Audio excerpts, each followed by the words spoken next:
외국에서 자원을 수입해다가 가공해서 만들어서 파는 나라는 얘기예요. 이해 가십니까? 그러다 보니까 지금 대기업들도 휘청휘청하고 있습니다. 사실 요번에 하나투어 여러분들 무급 휴직되는 거 아세요?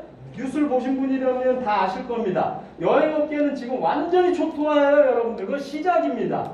물론 코로나 백신 얘기가 지금 이미 나오고 있죠. 하지만 그거 확정이 아니잖아요. 바이러스가 어떻게 발전될지도 모르고 앞으로 전개될 내용은 전혀 모르는 겁니다. 그래서 세계 경제 포럼 같은 데서 산업혁명만큼이나 중요하게 다루는 게 자연재해하고 그런 바이러스성 이런 연구들을 끊임없이 발표하는 겁니다. 이해 가십니까? 네. 여러분들 코로나 대책이 있었어요? 없었죠? 터진 다음에 대책을 세우고 있잖아요. 자, 미국을 모방경제하는 이유, 무역으로 먹고 사는 나라다 보니까 우리나라에서 통신시장도 모방을 하지 않으면 살아남을 수가 없습니다. 좋은 것들은 가져와야 돼요. 그걸 뭐라 그래요? 벤치마킹이다 이렇게 얘기하는 겁니다. 미국 시장을 보면요. AT&T라는 국영기업이 100년간 통신시장을 독점합니다. 서비스의 질이 아주 떨어지죠. 가격은 비쌉니다. 경쟁력이 없다는 얘기예요. 그런데 정말 세상은 글로벌화 돼가고 있는데 미국이 가만히 있을 리가 없죠. 왜? 전문가들이 널려도 널렸으니까. 맞습니까?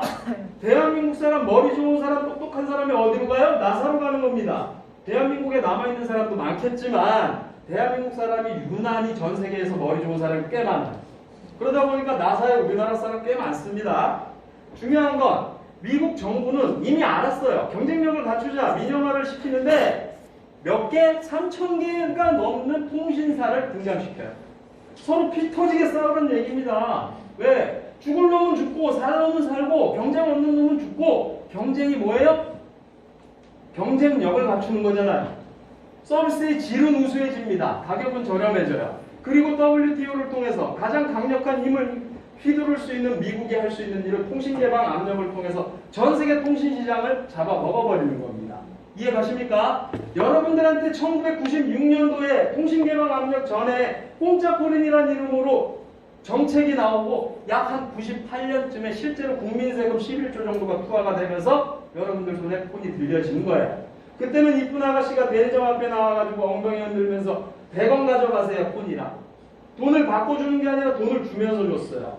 실제로 받아보신 분? 없어요? 연세점 있으신 분들은 공짜 폰 받아보셨을 텐데요. 안 받아보셨어요? 뭐 안 받아보셨다면 어쩔 수 없습니다. 저는 제가 직접 받아봤기 때문에 뭐 물론 그때 얘기를 되돌아가면 말이 너무 길어지니까 넘어가도록 하겠습니다. 결국에는 민영화를 100년 만에 시켰어요. 국가가 가지고 있다가 민간한테 줬다는 얘기입니다. 그러면서 등장한 게 바로 통신 네트워크 마케팅 회사입니다. 이 회사가 얼마나 엄청난 일을 벌이는지 보여드릴게요. AT&T는 국영기업이라고 했습니다. 일반 유통으로 전 국민의 100%의 소비자를 다 가지고 있었어요. 그런데 중요한 건 MCI가 아메이가 어떤 회사예요? 말이 좋아 네트워크이 다단계 맞지 않습니까? 아까 여러분들 직접 판매 공제조합에 딱 클릭했더니 일본에 어디가 떠요? 아메이잖아요. 아메이가 회장사였어요 처음에. 저희 회사랑 같이 공동으로 직접 판매 처음에 만들어질 때 들어간 회사예요. 이해 가십니까? 그렇게 20년을 그 자리에서 회사를 지키고 시스템을 지키고 안정화된 회사는 많지 않습니다. 믿을만한 회사라고 말씀드리면서 진행해 보도록 하겠습니다. 자, MCI가 어떻게? 다단계로 순식간에 40%를 뺏어옵니다. 형 같은 가격이면 내 거 써줘. 엄마 같은 가격이면 내 거 써야지. 맞는 거 아닙니까? 맞는 거 아니에요? 그런데 한국 사람들은 지금도요. 친구야 동생이고 야 같은 가격이면 내 거 써줘. 야 그거 너나 해. 싫어. 그래요 안 그래요? 너무 매몰차죠? 그건 대한민국의 다단계가 너무 안 좋은 시기에 투하가 됐기 때문이에요. 아까 얘기한 자석류 법제화가 되어 있지 않은데 들어와가지고 그걸 많이 판 사람은 돈을 벌었죠. 제가 아는 사람 중에 빌딩 올린 사람이 있다니까요. 그런데 맨 마지막에 투하된 자석류를 2개, 3개 산 사람들은 하나는 비고 하나는 덮고 결국에는 팔아보지도 못하고 피해자가 된 겁니다. 30만원짜리 50만원짜리를 300만원, 500만원에 샀어요. 말이 됩니까? 상식이 안 통했죠? 그래서 법이 만들어졌던 거예요. 어떤 과정을 거쳐서. 중요한 건 스프린트가 네트워크 2000이라는 회사와 손을 잡고 가을자를 더 뺏어오고 우리 회사가 가장 주의 있게 봐야 되는 회사가 바로 엑셀 커뮤니케이션입니다. 이 회사는요, 마이크로소프트사에서 만들어낸 기네스북 기록을 갈아쳐버렸어요. 10년 동안 8억을 만들었어요. 8억 불. 마이크로소프트 알아요? 여러분들 집에 있는 데스크탑이라고 해서 컴퓨터 있죠? 거기 있는 프로그램이 마이크로소프트사에서 제공하는 겁니다. 윈도우. 이해 가세요? 빌 게이츠요, 빌 게이츠. 그분이 하는 얘기가 뭐예요? 한국에 방문했을 때? 나는 이 컴퓨터 사업을 하지 않았으면 네트워크 마케팅을 했을 것이다 라고 언론에 대고 얘기를 했는데도 불구하고 대한민국의 그 인식이 깨지기가 참 쉽지가 않습니다. 한번 자리 잡은 고정관념이죠. 왜? 다단계는 불법이야. 이렇게. 이해가십니까? 법제화가 근데 언제 됐다고요? 2002년에 제대로 된 소비자 보호기구인 직접 판매 공제조합이 만들어진 겁니다. 이해가시죠? 자, 한글로 번역해놨습니다. 자, 이 회사가 어떤 기법을 쓰고 있어요? 야, 이렇게 반응이 없어서 어떻게 하겠어요? 일부러 노란색으로 강력하게 메시지를 전달하기 위해서 노란색으로 합니다. 직접 판매 회사입니다. 다른 회사들 MCI나 스프린트는 다단계 회사하고 협력해서 발자를 뺏어온 거예요. 근데 엑셀 커뮤니케이션은 저희 회사와 같이 네트워크 회사입니다. 이해 가십니까? 네. 선도적 기업으로 부상하면서 델코라는 어떻게 통신사를 인수합병해버립니다. 잡아 먹어버렸다는 얘기예요. 다단계 회사가. 놀랍지 않습니까? 나중에 이 정보를 듣고 나는 평행감사도 내가 싫으면 그만인데 하고 옷을 내려놓고 가신 분들, 나중에 NR커뮤니케이션이 LG텔레콤을 LG유플러스를 인수했다 뉴스 뜨면 얼마나 배 아프실 거야. 그럴 일도 없을 거야 라고 생각하시겠지만, 예? 가능성이 있잖아요. 이 표본이 나와 있잖아요. 우린 이 회사를 벤치마킹하고 있거든요. 중요한 건 AT&T라는 기업이 국영기업 100년 독점한 회사예요. 저 회사가 뒤늦게 다단계랑 손을 잡았습니다. 샤클이라는 회사랑. 그런데 이미 시장은 넘어갔어요. 넘어가다 보니까 어떤 일이 벌어지냐? AT&T는 국영기업이면서 자회사를 8개를 출범했습니다. 그런데 이 8개 출범한 회사를 팔아먹었어요. 자기들이 워낙 크니까 만들어서 팔았다는 얘기예요. 그 중에 SBC 커뮤니케이션이라는 회사한테 잡혀 먹혔습니다. 한 회사한테. 굉장한 수모를 겪었죠. 그래서 미국에 현재 있는 AT&T라는 기업은 주인이 바뀐 다른 AT&T입니다. 상호가 워낙 강력하고 메신저가 있기 때문에 AT&T를 그냥 쓰는 거예요. 이해 가십니까? 네. 결국에는 AT&T의 강력한 포화 시장, 딱딱하게 고착화된 시장을 뺏어온 건 네트워크 마케팅이었습니다. 어떤 기업이 아니라. 이해 가십니까? 네. 대한민국에 비슷한 데가 있죠. SK텔레콤, KT, LG유플러스. 물론 국영 기업이 아닙니다. 민영화가 된 거예요, 한번. 하지만 국영 기업인 한국이동통신이 성경한테 인수가 되면서 민영화를 시작하면서 경쟁력을 갖추자고 한 것이 3개 거대 기업이 딱 잡고서 어떻게? 독과점을 시작해버린 겁니다. 경쟁이 안 됐다는 얘기예요. 저렇게 3개 통신사가 만들어지고 나서 어떤 일이 벌어졌어요? 2대 3대5, 2대 3대5 변하지 않습니다. 절반은 SK텔레콤이 가져가는 거예요. 이해 가십니까? 그거 조금 이따가 표에 나오니까 보여드릴게요. 엑셀셀을 벤치마킹한 게 저희 N텔레콤입니다. 지금부터 보여드릴게요. 저희 회사와 또 유사한 강력한 파워를 가지고 있는 버진 모바일을 잠깐만 설명을 해드리고 갈게요. 앞으로 여러분들 FTA 말만 FTA 하는데 중요한 건 도널드 트럼프가 자국 이익 우선주의자예요. 이해 가십니까? 아마 TV를 봐서 들어서 아실 거예요. 그 사람은 백인이 아니면 인간도 생각도 안 합니다. 저 트럼프를 욕하자는 게 아닙니다. 그 사람은 보호무역을 추구해요. FTA를 반대한단 말이에요. 왜? 세계의 패권을 자기가 잡고 있는데 관세를 매겨야지. 안 그래요?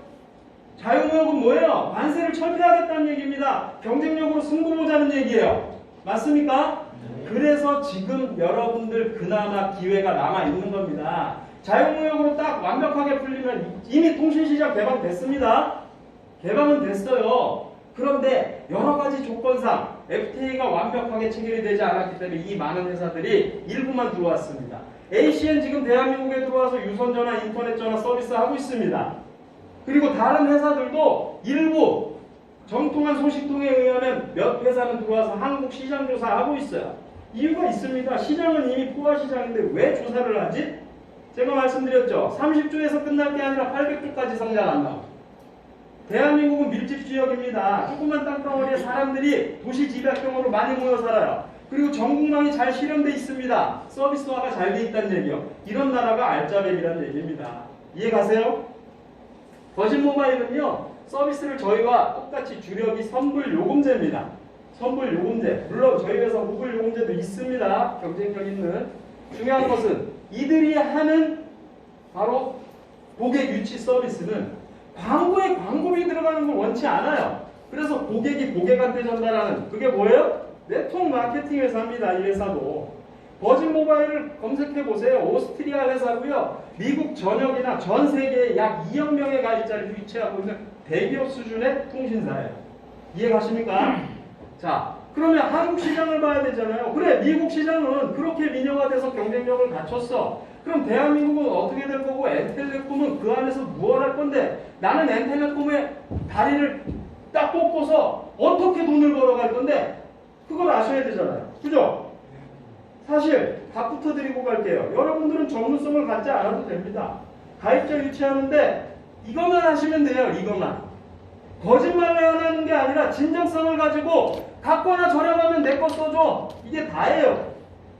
여러분들 폰 하나 쓰고. 어렵습니까? 그것도 못하면 이거 하시면 안 됩니다. 자기 폰 여기에서 자기 거 쓰지도 못하면 하면 안 되죠. 맞습니까? 네. 네트워크 마케팅은 어떻게? 자가 소비, 소비가 중심이라고 얘기하잖아요. 맞습니까? 네. 자, 한국의 문화입니다. 이게 통신 문화. 사실 도입은 삐삐가 82년에 도입이 됐어요. 그리고 88년부터 사실은 삐삐가 이제 15만 회선으로 시작해서 바로 여러분들한테 공짜 폰이 뿌려지기 이전까지 약 1,500만 대의 회선이 삐삐로 쓰였어요. 삐삐 얼마였어요? 얼마나? 삐삐 대리점 했던 사람들이 어떤 돈을 벌어갔는지 혹시 아십니까? 대리점이랑 똑같아요. 월 1,000원.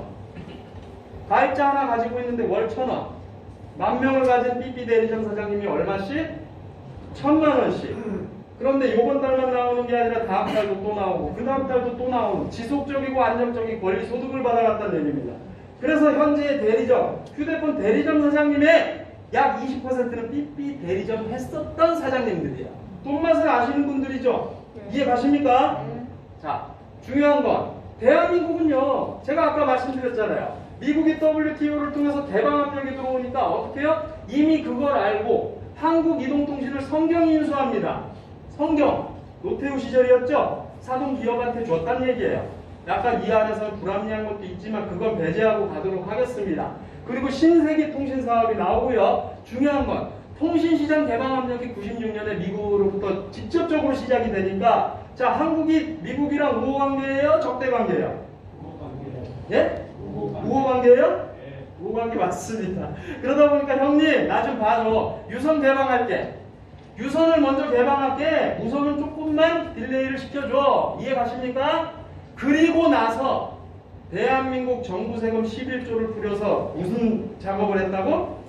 전 국민한테 폰을 다 들려준 거예요. 포화 시장을 만들어 버렸다는 얘기입니다. 그래야만 통신 시장을 지킬 수 있기 때문에. 이건 진짜 잘한 일이죠.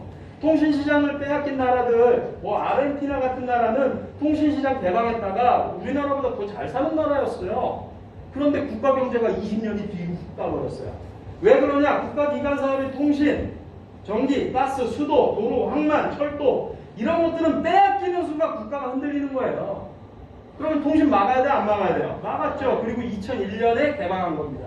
중요한 건 이때 11조 투하됐잖아요. 이때 대리점이 대박 난 거예요. 이해 가십니까? 우리나라 원래 대리점 문화가 아니었어요. 전화국 가서 개통했었지. 맞습니까? 이때 공짜 폰을 뿌려주기 위해서 전국에 대리점을 깔아버린 거예요. 이때 어떤 일이 벌어졌냐면 곳곳에 지방 유지들 수도권에 돈 있는 내놓으라는 사람들을 모아놓고 사업 설명회를 했습니다. 앞으로 대리점 문화가 될 건데 또 대리점